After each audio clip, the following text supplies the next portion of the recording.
महिला आरक्षण बिल कल पूर्ण बहुमत से लोकसभा में पास हो गया है और आज राज्यसभा में इस पर चर्चा होगी, फिर वोटिंग भी होगी। इस बारे में बातचीत करने के लिए हमारे साथ आम आदमी पार्टी के राज्यसभा सांसद संजय सिंह हैं।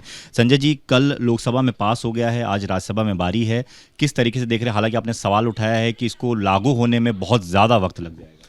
देखिए, मैं तो ये कहना चाहता हूँ मोदी जी से कि बिना दिल के अगर आप बिल पास करेंगे तो नाकाबिल कहलाएंगे, और आप इस बिल को पास करके नाकाबिल प्रधानमंत्री के रूप में देश के सामने आए हैं। देश की करोड़ों महिलाएं बड़ी उम्मीद के साथ पिछले 25-30 साल से इंतजार कर रही थीं कि उनको महिला आरक्षण मिलेगा, संसद और विधानसभा में उनको आरक्षण मिलेगा। लेकिन आप ऐसा बिल लेके आए जिसमें अब आप उनको अगले 25-30 साल में भी आरक्षण दे पाएंगे या नहीं दे पाएंगे, इस पर एक अंधकार लगा हुआ है, इस पर एक अंधकार के बादल मंडरा रहे हैं।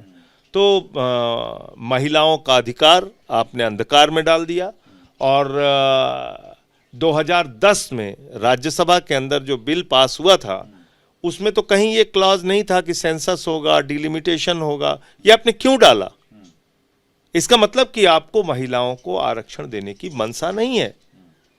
2014 में आप आए, आप चाहते तो उस वक्त इसको पास कर सकते थे, 2019 के चुनाव में लागू कर सकते थे, और जितना भी आपको जो कुछ भी अभी आप ज्ञान आपको अचानक आया कि ये इसमें सेंसस भी जरूरी है और डिलिमिटेशन, आप 5 साल में पूरा करके 19 में लागू कर देते, तब तो कोई चुनाव नहीं था। चलो ठीक है, कोई बात नहीं, 19 में दोबारा आपको मौका दिया इस देश की जनता ने। आप 19 में दोबारा इसको पास करके 5 साल में अपनी प्रक्रिया पूरी करके 24 में लागू कर देते। जब चुनाव आया है तो एक चुनावी जुमला आप लेके आए, आप महंगाई पे फेल हो गए, आप रोजगार देने पे फेल हो गए, किसानों का फसल का दाम देने पे फेल हो गए, काला धन लाने पे फेल हो गए। तो अब आप एक चुनावी जुमला महिलाओं के नाम पर ये लेके आए हैं कि हम आपको आरक्षण दे रहे हैं। ये महिला आरक्षण बिल नहीं, महिला बेवकूफ़ बनाओ बिल है, और अगले 25-30 साल में भी ये लागू नहीं होगा। और ये फिर से एक बार इस देश की करोड़ों महिलाओं को धोखा देने का काम भारतीय जनता पार्टी ने और मोदी सरकार ने किया है। और अपना महिला विरोधी चरित्र जो उनका है, जो हाथरस कांड के समय उजागर होता है, जो उन्नाव कांड के समय उजागर होता है, जो हमारी पहलवान बेटियों के मामले में उजागर होता है, जो हरियाणा के संदीप सिंह मिनिस्टर के मामले में उजागर होता है, तो ये एक बार महिला विरोधी चरित्र इनका फिर से उजागर हुआ है। लेकिन संजय जी, सवाल तो ये भी पूछा जा रहा है कि क्या 2024 के चुनाव में जो बाकी सभी राजनीतिक पार्टियां हैं वो महिलाओं को क्या उतना ही हिस्सा देंगी? क्योंकि आप कह रहे हैं लागू होने में वक्त लग जाएगा, लेकिन ये तो आपके हाथ में भी, अगर आप चाहें तो महिलाओं की भागीदारी बढ़ा सकते हैं। भाई, मैं ये कह रहा हूँ कि आप महिला का आरक्षण बिल ला रहे हैं, 33% उनको आरक्षण देने की बात कर रहे हैं।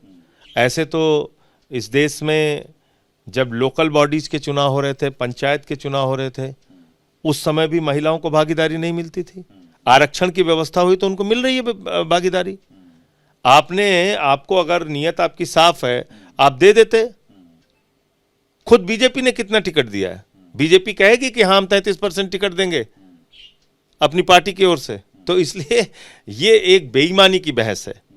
अगर आपकी नियत साफ है, आप महिलाओं को आरक्षण दीजिए और 33% सीटों पर वो चुनाव लड़के जीत के आएंगी। तो आम आदमी पार्टी बढ़ाएगी इस बार भागीदारी महिलाओं की? ये हमारी पार्टी जब बैठेगी तब तय करेंगे हम लोग। एक सवाल ये भी पूछा जा रहा है कि क्या आप लोग को लगता है कि एमपी, राजस्थान, छत्तीसगढ़ जहां पर चुनाव हैं वहां पर इसका बड़ा असर पड़ेगा? क्योंकि केंद्र सरकार ये बिल लेकर आई है तो इसका असर को नकारात्मक रूप से देखा जाएगा, नेगेटिव होगा ये। क्योंकि देखिए, ओबीसी महिलाओं को आरक्षण देने की भी बात पहले से उठती आई है, उसको इन्होंने कहीं प्रतिनिधित्व दिया नहीं।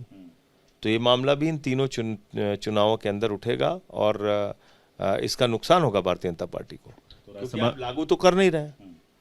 राज्यसभा में जब वोटिंग होगी तो आम आदमी पार्टी जैसे कल लोकसभा में सपोर्ट किया वैसे आज भी करेगी? देखिए, उसका कारण मैंने आपको कल भी बताया था, आज फिर से दोहरा दे रहा हूँ। इंडिया गठबंधन के ऊपर ये दोष ना लगे, तो इसलिए इस बिल का समर्थन किया हमने। इंडिया गठबंधन पे ये दोष ना लगे कि हमने महिला आरक्षण बिल का विरोध किया। बाकी जब 24 में इनको हटा लेंगे तो नए स्वरूप में ये सारी चीजें बदल के काम किया जाएगा।